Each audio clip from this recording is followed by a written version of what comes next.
Saludes a todos esta noche, a nuestros hermanos y amigos que comparten este tiempo con nosotros. Vamos a tener el privilegio de Dios de estudiar ahora la primera carta de Pablo a los tesalonicenses.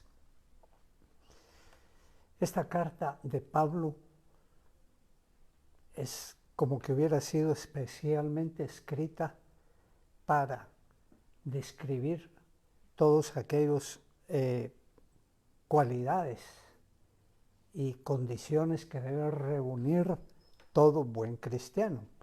Le hemos titulado La Iglesia Ideal, pero podríamos titularle también El Cristiano Ideal. Vamos a comenzar en 1 Tesalonicenses capítulo 1 y verso 9. Dice: porque ellos mismos cuentan de nosotros la manera en que nos recibisteis y cómo os convertisteis de los ídolos a Dios para servir al Dios vivo y verdadero. Esta es la primera condición de todo cristiano verdadero. Dice, ¿cómo os convertisteis? ¿Qué significa convertirse? Convertirse significa volverse del camino en el que se iba. Eso quiere decir que no se va a quedar parado o va a cambiar algunas cosas de su caminar antiguo, sino que se vuelve completamente a 180 grados. Eso es esencial para el cristiano. O que demuestra que verdaderamente ha habido una conversión. Y como el primer mandamiento de Dios es que amemos a Dios sobre todas las cosas, lo primero que el cristiano tiene que echar a la basura son sus ídolos. Y ahí, en primer lugar, naturalmente van a incluirse aquellos ídolos de bulto, o los ídolos que se miran o que se hacen de oro, plata, madera y eso, piedra, etcétera, etcétera, hechos por el hombre para que el mismo hombre los adore. Entonces, ¿para qué? Para que no haya competencia en nuestra adoración a Dios.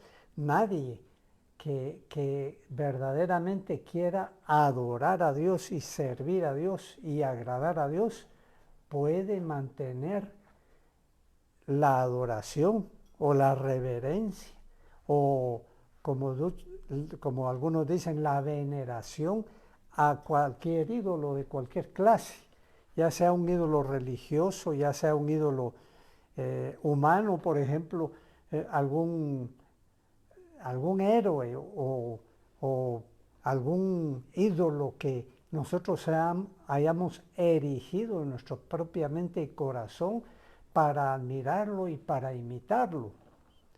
El verdadero cristiano no tiene que tender a imitar o a emular a nadie, nadie que haya en el cielo, ni en la tierra, ni debajo de la tierra, dice la palabra de Dios, que no se le puede hacer imagen o escultura. ¿Y qué es lo que está en el cielo? Pues está Dios y están los ángeles y están todas las creaciones angélicas. A nada de eso se le puede tomar como un ídolo. Y en la tierra, ¿cuántos ídolos hay? Inclusive uno de los principales ídolos que nosotros cuando llegamos a los pies de Cristo tenemos es idolatría a nosotros mismos, es decir, un egoísmo craso, ¿verdad? Un deseo de agradarnos y hemos estado levantados, endiosados hasta una posición en que nosotros desde ahí vemos o mirábamos a todos como nada, o como inútiles, o como inservibles, o como personas de ningún valor. Entonces todo esto tiene que caer. Y naturalmente hay otro tipo de ídolos, por ejemplo, los ídolos, el amor al dinero. Cuando se tiene amor al dinero, o amor al trabajo, o amor a otras personas, como a los hijos, como a los padres, como a algún líder religioso, todas esas son idolatrías que tienen que caer. O nos van a impedir verdaderamente convertirnos a Dios como Él llama que nosotros nos convirtamos. Ese es el primero y grande mandamiento, pues. Amar a Dios sobre todas las cosas, servir a Dios sobre todas las cosas. Y el que no comienza por ahí es que no ha comenzado en su conversión a Dios. A muchos se les pregunta, ¿y usted es cristiano? Sí, dice, y usted ama a Dios y obedece a Dios y solo adora a Dios. Sí, pero también tengo otros. Y comienzan a enumerar sus ídolos. Vamos a ver 1 Tesalonicenses 4:3 para avanzar. Dice, pues la voluntad de Dios es vuestra santificación, que os apartéis de fornicación, dice aquí. Pero vamos a ver vuestra santificación. Eso incluye mucho más y bastante más. Y todo aquello que era realmente parte de nuestro diario vivir. Dice que la voluntad de Dios es nuestra santificación. ¿Qué significa santificación? La palabra santificar significa apartar, en primer lugar. ¿Y qué es esto? Pues que entendamos nosotros que Dios nos ha apartado para Él. Cuando en las cosas que Dios le ordenó a Moisés en el desierto para que le rindieran culto, había todo tipo de utensilios y todos esos utensilios eran apartados para Dios y no podían ser usados para ninguna otra cosa. Eso significaba santificados.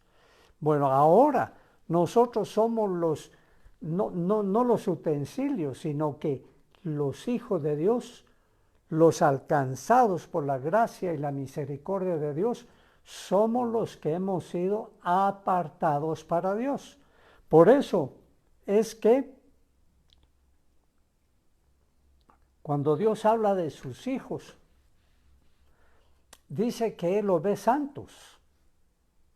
Cuando Él habla de aquellos que han sido alcanzados por su evangelio, aquellos que han reconocido la obra de Cristo Jesús en la cruz del Calvario y le han entregado su vida a Cristo para que Él la tome, la dirija, la mande, la gobierne y la lleve a la eternidad, eso significa que hemos sido apartados, santificados, así lo dice Él. Santos dice que nos ve, aunque nadie es santo. Pero como Él llama las cosas como si fueran, nosotros también debemos de honrar ese criterio de Dios. Por tanto, el segundo concepto de santificación no es solo sentirse apartado. El verdadero cristiano no debe quedarse ahí. Decir, bueno, yo ya soy santificado, ya he sido apartado por Dios y ya pertenezco a Dios, pues ahora me relajo. Ahora voy a esperar que Dios haga todos los milagros que son necesarios para que yo cambie. Como aquel hombre que decía, Señor, tenía su lista de todas las desviaciones que él vivía. Y decía, Señor, este año te voy a entregar el vicio del tabaco. El vicio del adulterio todavía no te lo entrego porque todavía no estoy listo para eso. Pues no es así, ¿verdad? Porque el cristiano es llamado a negarse, a esforzarse en ese camino que Dios le ha marcado. Qué bonito sería que por arte de magia viniera Dios y comenzara a hacer los cambios en nosotros y que nosotros quisiéramos.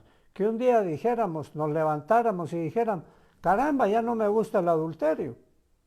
Caramba, ya no me gusta la droga, ya no me gusta el alcohol. Pero no, tiene que haber una entrega de aquello, tiene que haber un esfuerzo personal, un sacrificio, naturalmente confiando en que nosotros estamos poniendo nuestra voluntad delante de Dios para cambiar aquello, pidiéndole que Él haga ese milagro en nuestro corazón de esforzarnos, de hacernos verdaderamente negados a nosotros mismos en aquello. El Señor Jesucristo, por ejemplo, si hubiera podido negar a morir en la cruz, pero solo se lo mencionó a Dios Padre estando en la oración allá en el monte con sus discípulos. Él le dijo, Padre, si es posible, le dijo, pase de mí esta copa, pero no como yo quiero, sino que como tú. Y así debe ser la situación. El Señor hubiera podido decir, yo no voy a la cruz, pero como quería hacer la voluntad de Dios, se esforzó y le pidió a Dios para que lo ayudara, para que lo fortaleciera en aquel trance de muerte. ¿Y qué trance de muerte nosotros vivimos en relación con nuestros pecados? ¿Alguno padece algún trance de muerte? Pues hasta donde yo sé, no son trances de muerte. Son luchas mucho menores. Y Dios ha prometido dar la salida para todos aquellos pecados que se quiere rendir delante de Él. Esta es pues el segundo concepto de santificación, la negación, la entrega de todo verdadero cristiano a ese cambio. Ahora preguntamos, ¿realmente eso es lo que se predica en las congregaciones que se llaman cristianas actualmente? Se predica que hay que esforzarse y que hay que perseguir esa santificación que Dios nos llama porque esa es su voluntad a hacer. Se predica que hay que, como dice la palabra de Dios, hay que esforzarse en la lucha contra el pecado, dice, hasta la muerte. Es decir, si es necesario morir antes de pecar, eso se debería de escoger, morir antes de pecar. Pero qué lejos estamos de tener esa entrega. No, la mayoría no está en esa lucha. La mayoría está en la lucha de condescender con ella misma. La mayoría está en la lucha de algún día lo voy a hacer. La mayoría está en la lucha. Dios sabe que yo tengo el anhelo, pero no puedo. No puedo dejar esto. Entonces Dios me conoce y, como decía un hombre pecador, un hombre adúltero, cuando se le señalaba su pecado, él decía, a mí nadie me juzga, solo Dios. ¿Qué es eso? ¿Qué clase de doctrina es esa? ¿Qué clase de pensamiento cristiano es ese? A mí nadie me juzga. Cualquiera puede juzgar a un adúltero. Un niño de 3 años que se le explica qué es adulterio, ya puede juzgar a un adúltero. Después, es el llamado que Dios está haciendo a todo cristiano, que nos está haciendo a todos. También dice en 1 Tesalonicenses capítulo 4 y verso 6, que ninguno agravie ni engañe en nada a su hermano. Y esto se refiere naturalmente también al prójimo. Que ninguno engañe en nada a su hermano, ni agravie en nada a su hermano. Pues esto ya ni nos lo deberían de estar diciendo, ¿verdad? El cristiano no debería de estar ya para agraviar o para engañar a nadie o para robarle a nadie. Ya se entiende que el cristiano, no porque lea un menú o un listado de pecados para entender qué es pecado o qué no es pecado, el Espíritu Santo le da testimonio dentro de sí mismo qué es lo malo y qué es lo bueno para hacer lo bueno y rechazar lo malo.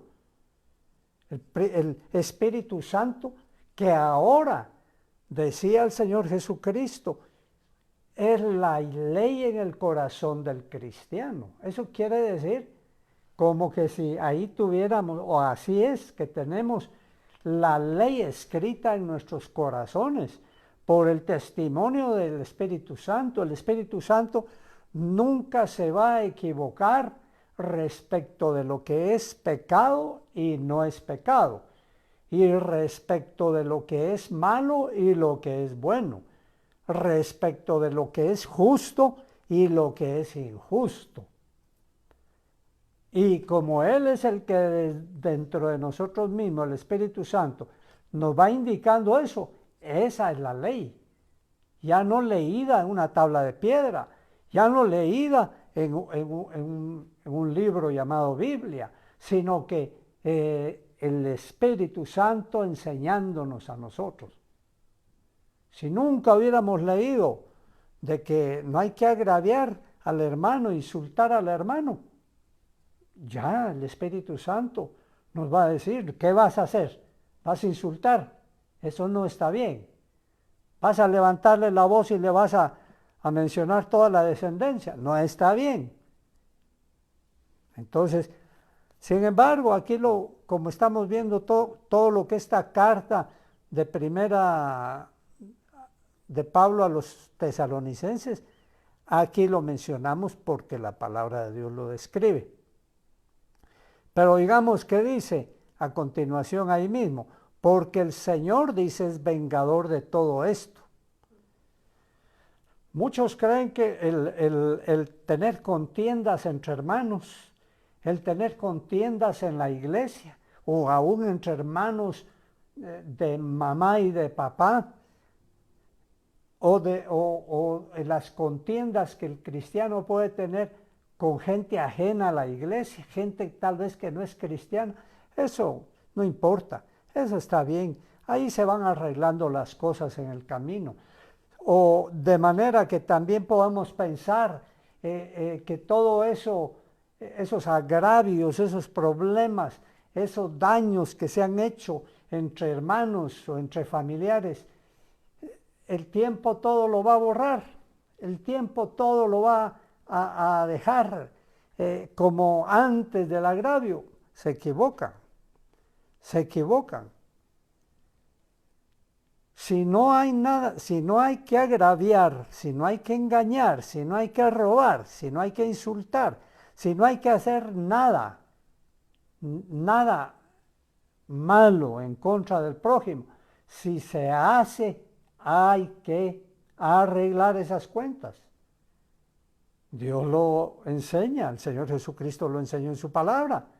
Dijo, si vienes y traes tu ofrenda delante de Dios y ahí te acuerdas que alguien tiene algo en contra tuya, ve, reconcíliate con tu hermano y regresa y presenta tu ofrenda. Parece que ese verso no es muy popular entre los cristianos, porque ¿cuánto cristiano hay que no pide perdón por las ofensas que comete? ¿Cuántos cristianos hay que roban y no retribuyen al agraviado? ¿Cuántos cristianos hay que calumnian? Y eso es dañar al prójimo también, y no van a arreglar las cosas. Una calumnia todavía requiere arreglarlo en 2 vías. Uno, ir a pedirle perdón al calumniado. Y 2, irle a hablar a la persona con la que se habló al calumniar a aquel agraviado. Y decirle, mira, yo me equivoqué, mira, lo que te dije no estuvo bien, no era correcto, no era verdadero. 2 veces perdón.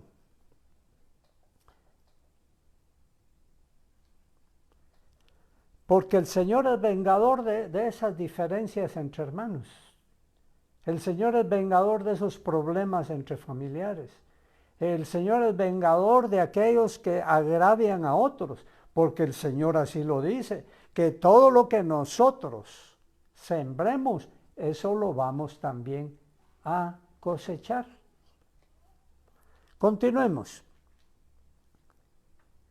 Dice 1 Tesalonicenses 5:23 también. Y el mismo Dios de paz os santifique por completo, y todo vuestro ser, espíritu, alma y cuerpo, sea guardado irreprensible para la venida de nuestro Señor Jesucristo.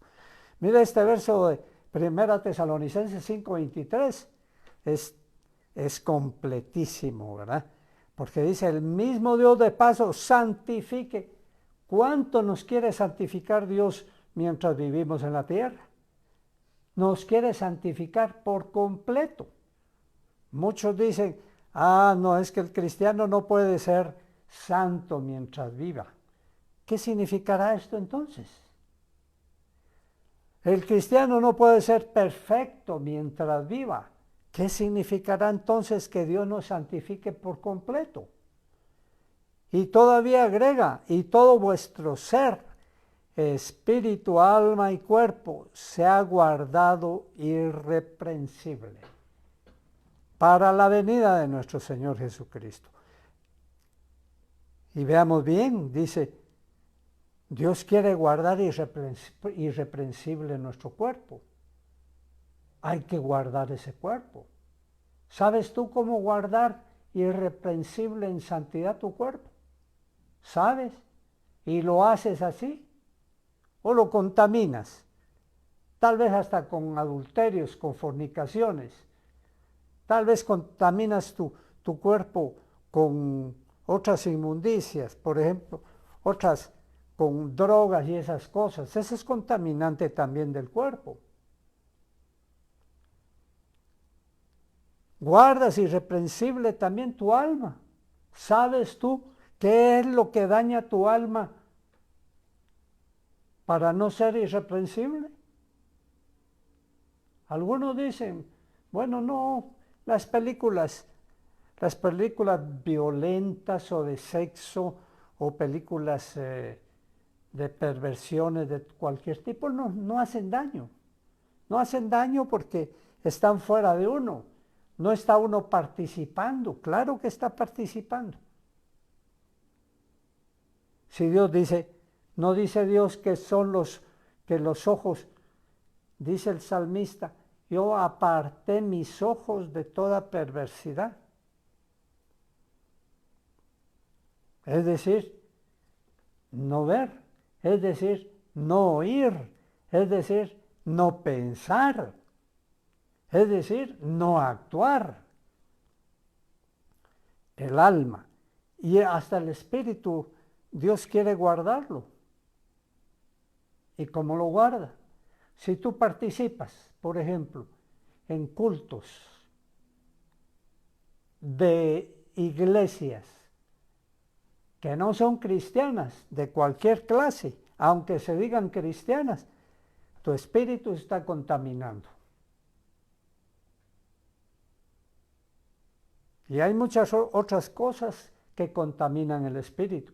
Por ejemplo, si participas de cultos satánicos, cultos espiritistas, te van a contaminar el espíritu.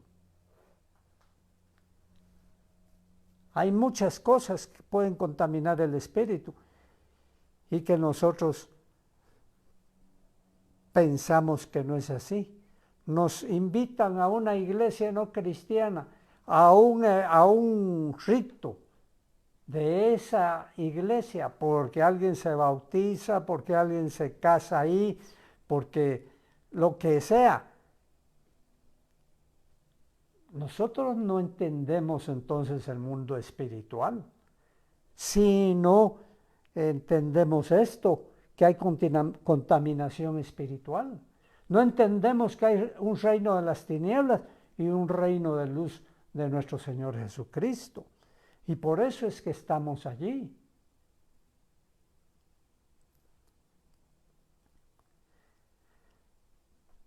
Como Dios dice, estamos hablando de todo aquello que nos llama Dios para santidad. También dice en 1 Tesalonicenses 5:17, orad sin cesar, dice. ¿Qué es orar sin cesar? Pues sin parar, ¿verdad? Es decir, orar todo el tiempo que se pueda. Claro, si usted está trabajando, va a estar en una forma espiritual, trabajando como para Dios. Puede ser que no pueda orar en esos momentos, pero todo aquel tiempo que no trabaja, sí, y que no está durmiendo. Ora sin cesar. ¿Por qué? ¿Por qué Dios manda que el cristiano fue apartado para orar sin cesar? Algo que tampoco entendemos la mayoría de cristianos. O nos estamos resistiendo todo el tiempo y todo el tiempo estamos luchando como que no fuéramos cristianos por orar, como que fuera una carga, como que fuera un peso terrible que nos hayan impuesto. Decimos, pero ¿qué clase de mandamiento es este? Como una persona que leía la palabra de Dios y que decía que allá en el cielo se tocaba arpa para Dios y que los ángeles tocaban su arpa y también los redimidos. Y decía, ay, eso sí no me gustaría a mí, decía, tocar todo el tiempo el arpa allá en el cielo. Muchos cristianos decimos, eso sí no me gusta a mí estar orando tanto. A mí me gusta orar un ratito cuando como, cuando voy a comer, un minuto, y un ratito cuando me voy a dormir, para dormirme. A mí me gusta orar un ratito en la noche, ya que estoy acostado y bien acomodado en la almohadita ahí, para dormirme. ¿Cuánto hora? Pues no sé, fíjese usted, porque como nunca sé cuándo me duermo. Pueden ser 3 minutos, pueden ser 3 horas, pueden ser 3 días. No. Dios dice que oremos sin cesar. Ahora, Dios dice que el espíritu está presto, pero la carne es débil al respecto de esto. Quiere decir que nuestro espíritu en Cristo Jesús, santificado y transformado, siempre quiere estar en la presencia de Dios. ¿Quién es el que no quiere? Nuestra naturaleza carnal. Y como está tan bien alimentada nuestra naturaleza carnal, hace lo que le viene en gana con nosotros. Mientras que nuestra naturaleza espiritual está languideciendo, está muerta en vida, porque ciertamente está en la vida de Dios, pero casi muerta. Por eso es que Dios también dice en su palabra, levántate, tú que duermes entre los muertos, y te alumbrará Cristo. Entonces, lo que pasa es que estamos durmiendo entre los muertos. Los muertos todo el tiempo duermen, hablando espiritualmente. Ellos no oran para nada. Ellos no le hablan a Dios. Ellos no levantan su voz. Ellos no alaban a Dios. Ellos no permiten que Dios les hable a través de su palabra. nada de eso hacen. Pero el cristiano anhela eso. Pero la carga de la vieja naturaleza es tanta y la tiene tan bien alimentada que no lo deja. Entonces, ¿qué tiene que hacer? Pedirle perdón por su carnalidad. Pedirle perdón por tantos caminos equivocados, por andar enfangado en tanta cosa, en tanto afán y en tanto pecado, para que comience a alivianarse un poco, para que pueda levantarse de esta postración espiritual y levantar su espíritu a Dios. Vamos a dejar hasta ahí. Vamos a continuar con este estudio de la primera carta de Pablo a los tesalonicenses, enseñándonos cómo debe ser el cristiano. Acompáñenos en la siguiente entrega. En el nombre de Cristo Jesús. Amén.